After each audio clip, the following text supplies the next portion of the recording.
Hello and welcome to Cooking the Books with Heather.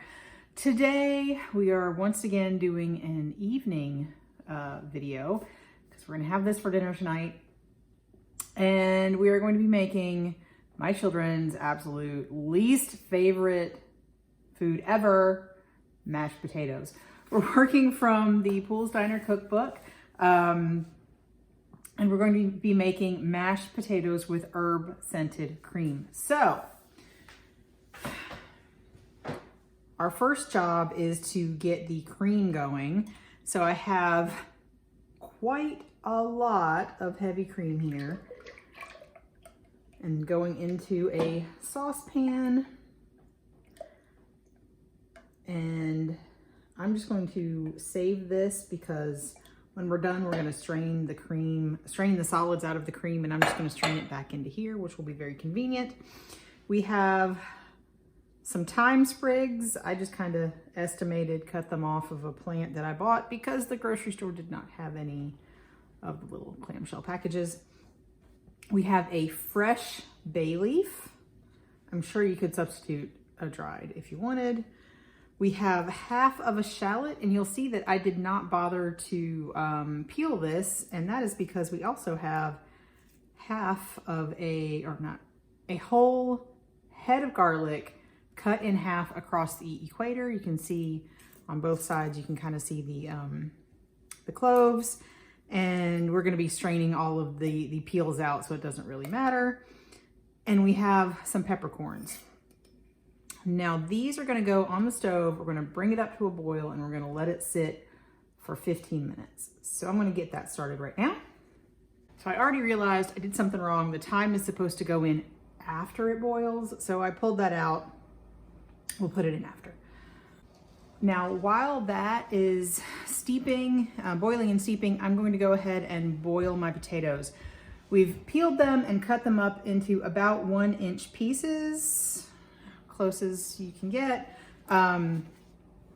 We've got a mixture of russet potatoes, which are basically baking potatoes, and those are very fluffy, and Yukon Gold potatoes, which are a little waxier than those. So there's a difference in texture here. And usually I do, when I make baked potatoes, oh shoot, I forgot one of my potatoes. I'm gonna have to cut that up. So I'll cut that up. But usually I only use one kind of potato, so we'll see if this makes a huge difference. Usually I use red potatoes, which are very waxy. But we are going to add some salt to this, and we're going to bring it up to a boil and cook them until it's tender.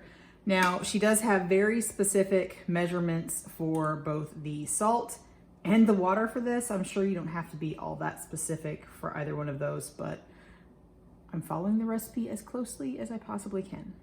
So I'm gonna cut my last potato up, and we'll get those boiled. And I'll show you what they look like when they are done to her preference, or to what she says in the recipe. And I'll show you when the cream is done. I will strain it, show you how I strain it out. Got my potatoes here. Honestly, they're probably a little overdone. I've had them just keeping warm while I waited for the cream to finish, because they were done well before the 18 to 20 minutes that she suggested. So I'm going to drain these in a colander and then put them back in this pan. I have my cream that has been, it's really heavy, that has been soaking for about 15 minutes, boiled. I turned it off, added the thyme, and I've just got a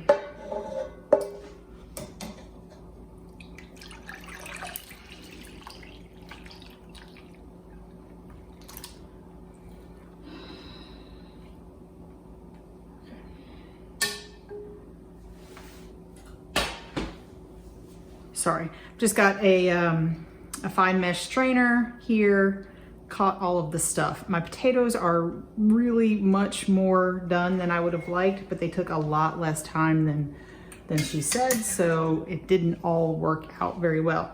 Now this is kind of a controversial mashing method.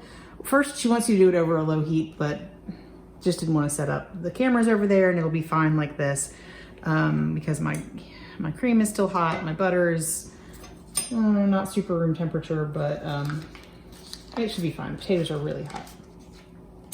So we are going to use a hand mixer for this, which I've been told, and I've had some really bad mashed potatoes that were made with a hand mixer, but we'll see. We're putting in quite a lot of butter. We're putting in half of the butter that the recipe calls for and half of this cream just to start with.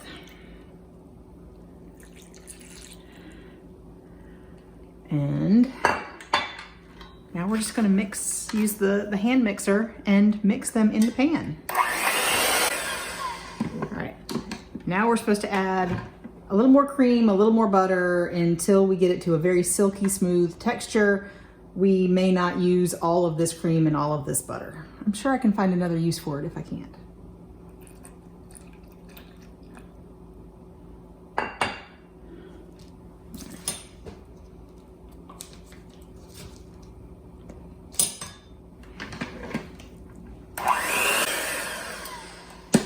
I think I'm done. I am going to add, so I'm gonna check it, taste it and check it for salt.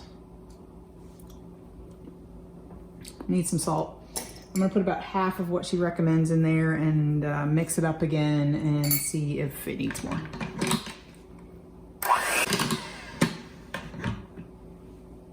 Got a clean fork, just, you know, hygiene. I'm gonna go with a little more salt, but I don't think it'll need any more than that. So I'm gonna go with that. I'm gonna whisk it up again. And all right, that is it for these potatoes. I think they're maybe a little bit thinner than I would prefer. Put a little bit too much of the cream in there, but I have some cream left over for another batch of mashed potatoes or whatever, and didn't quite use all the butter. So we'll let you know how they turned out.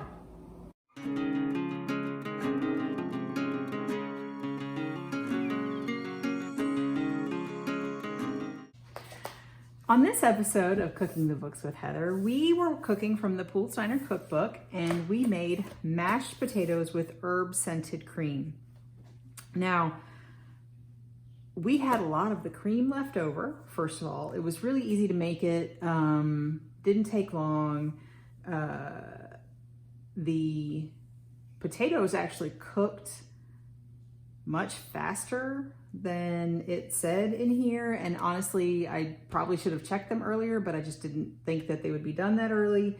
So my potatoes were a little waterlogged because they got a little overdone, but they were still delicious. They did not get gluey. So in this recipe you use a hand mixer, or I'm sure you could use your stand mixer if you wanted to, but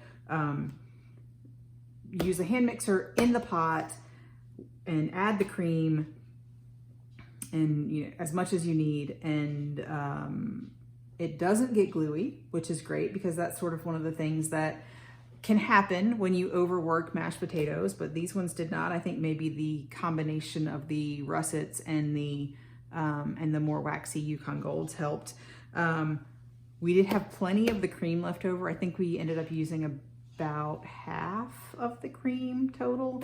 And honestly, I used it for some gravy the second time we ate these, and it was a nice compliment. So, you know, I made my usual gravy, and I like to add a little bit of cream to my gravy. And so I used this cream instead. Very good. My husband and I enjoyed these an awful lot. It's a nice sort of difference, a little addition to the mashed potatoes. They're still mashed potatoes. They're still the same. And the flavor is very subtle. Like she says, herb scented cream. It's not super in your face, but it's really delicious. And so it will go with a lot of other things.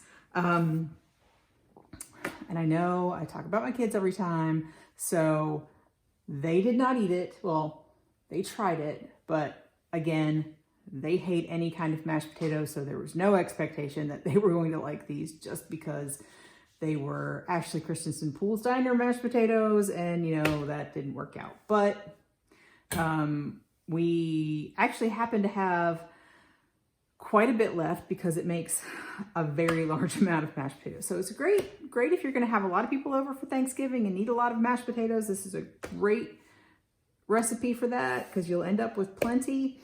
We have enough in the freezer for another couple of meals at least.